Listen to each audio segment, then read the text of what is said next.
नामा छिपा ओम तारी, पीछे सोहम भेद बिचारी, और सार शब्द पाया जद लोई, आवागमन बहुर डावे। तब नामदेव जी का कल्याण हुआ। जब परमात्मा आए हुए थे उनको सार नाम दिया नहीं था, मालिक समझाया करते थे, सतनाम प्राप्त था, लेकिन पिछले संस्कार इतने प्रबल थे। एक दिन नामदेव जी जा रहे थे कहीं से, और साथ में रास्ते में एक मंदिर था।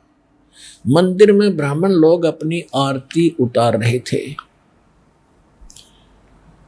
और आरती उतार रहे थे, बड़ी लय से गा रहे थे। नामदेव जी के भी वो परमात्मा की आरती का धुन लगी। वो तो घंटियां बजा रहे थे, कोई ऐसे झालर पीट रहा था, लगा रहा था, और उसने अपनी दोनों जूती निकाल ली, जूती होती थी, दोनों निकाल ली, उनको ऐसे बजाते हुए, और वो आरती गाते हुए ब्राह्मणों के बीच में घुस गए भगवान के दर्शनार्थ मंदिर में। अब पंडितों ने देखा कि ये छोटी जाति का हाथों में जूते लेकर आ गया हमारे बीच में, इसने तो भ्रष्ट कर दिया भगवान के मंदिर को। और वो धुन में लगे हुए थे, उनको धक्का में जावा नहीं, वो अपने मंडरे उसको पकड़ कर जबरदस्ती घसीट के और मंदिर के पीछे पटक दिया। वो वहां पड़े पड़े भी ऐसे आरती गा रहे और जूतियों से पीट रहे। परमात्मा ने वो मंदिर का मुख नामदेव की तरफ कर दिया। पंडित जी पिछली साइड में पिटट झालर पीछे न खड़े।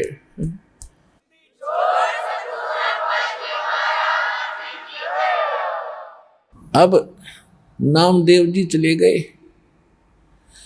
रंका और बंका, और एक उनकी लड़की थी वंका। नामदेव जी रंका और वंका के घर अधिक जाते थे, क्योंकि वो भी परमात्मा के शिष्य थे।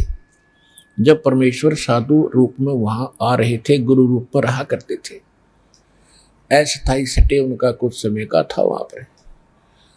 तो जो ही वो उस रंका बंका के घर गए नामदेव जी, और वो लड़की उन भक्तों की, रंका और बंका की,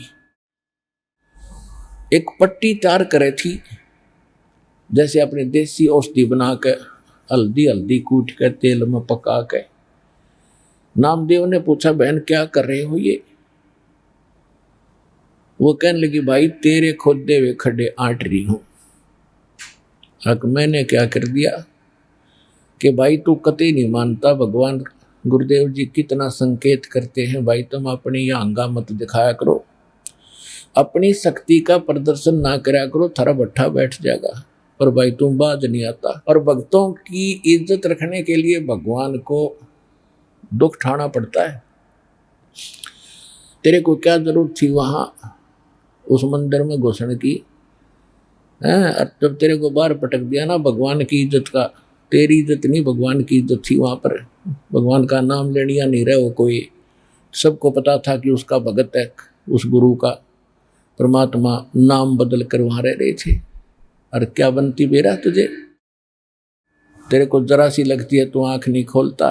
और परमात्मा ने तेरा मंदिर फेरा ना, उनके हाथों के चोट लागी, हाथ लाल हो गए, उनके जख्म हो गए। भाई गुरु बता रहे थे मेरे तीन बेटी, वो मानता को ना बहुत बार समझा लिया, आज उसने ऐसे ऐसे कर दिया। और मैं वहां गया था, उसका मंदिर फेर के आया हूं भक्ति की इज्जत रखने के लिए। और गुरु जी का हाथम जख्म हो रहे हैं, चाल दिखाऊंगी। अब वो लेकर गए, पट्टी बांधी, नामदेव पढ़कर चरणों में रोने लग गया, महाराज मेरे से गलती होगी। बेटा भक्ति भाव में गुरु जी के आदेशानुसार चलना चाहिए आपने। जी आगे से ऐसी कोई गलती नहीं करूंगा, मेरे से माफ करो। अब उसको आगे भी पढ़ाई पढ़ानी थी, ये यहाँ इसको रोकना जरूरी था, अगले भक्ति देनी थी, सार नाम देना था। इन बकवादों में सार नाम थोड़ा ही फलेगा। चुप हो गया, अगली नहीं गलती करूंगा आगे से। अब कुछ दिन के बाद नामदेव जी ने परमेश्वर कबीर जी से, जो गुरु रूप में रहते थे, उनसे कहा, महाराज ये रंका और मंका जंगल से लकड़ी लाते हैं और इनको बेचकर गुजारा कर रहे हैं, बहुत निर्धन है, झोंपड़ी भी ढंग से नहीं है, इनको कुछ धन दे दो। परमात्मा बोले भाई ये धन ना लेते, मैं देना चाहता हूं।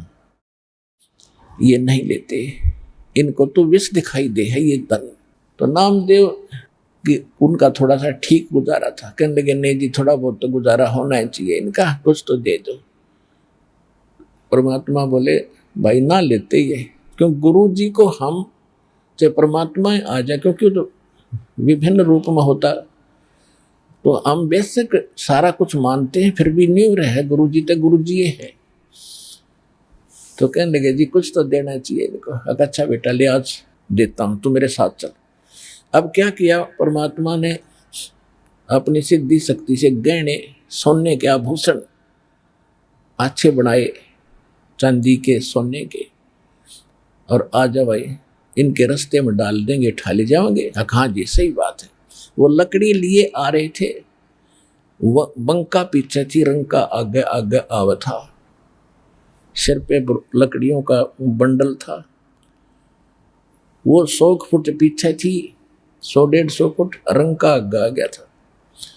क्या किया रास्ते में, वो सोने के आभूषण डाल दिए और नामदेव और परमात्मा एक झाड़ी के पीछे बैठ गए। अब जब वो निकट आया रंग का, उसने पीछे देखा कि मेरी पत्नी आ रही है। पत्नी औरत के अंदर आभूषणों की घनी कसक होती है, और कहीं ये किसी का धन पड़ा देखकर नीत ना डबोले, डूब जा कदे अपना कर्म धर्म बिगाड़ ली। उस पर पैर से मिट्टी डालने लग गया। अब उसने देखा बंका ने, क्या हो गया पति के, खड़ा क्यों हो गया।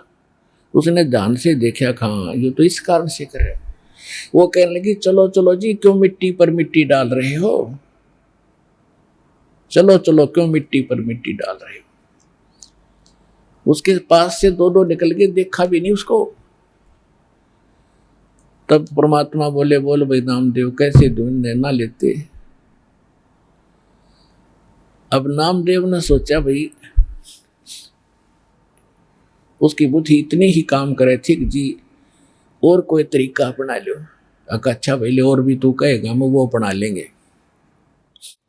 एक दिन क्या था, सत्संग हो रहा था, परमात्मा सत्संग कर रहे थे, रंका और बंका ये दोनों सत्संग सुनने चले गए। नामदेव भी वहीं बैठा था।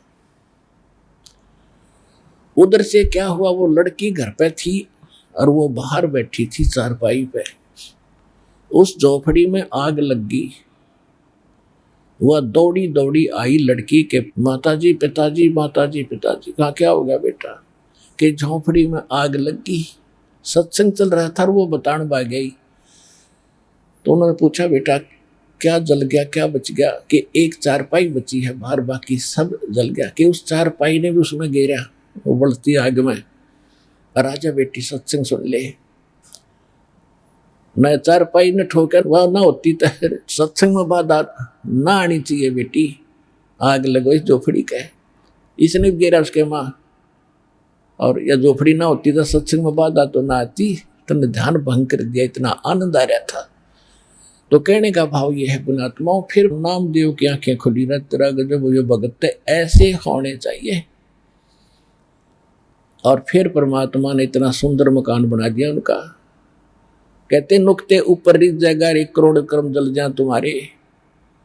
तो हमने भगत बनना पड़ेगा भगवान से लाभ लेने के लिए। बकवादों से बात बने को नहीं, इतनी सी बात है।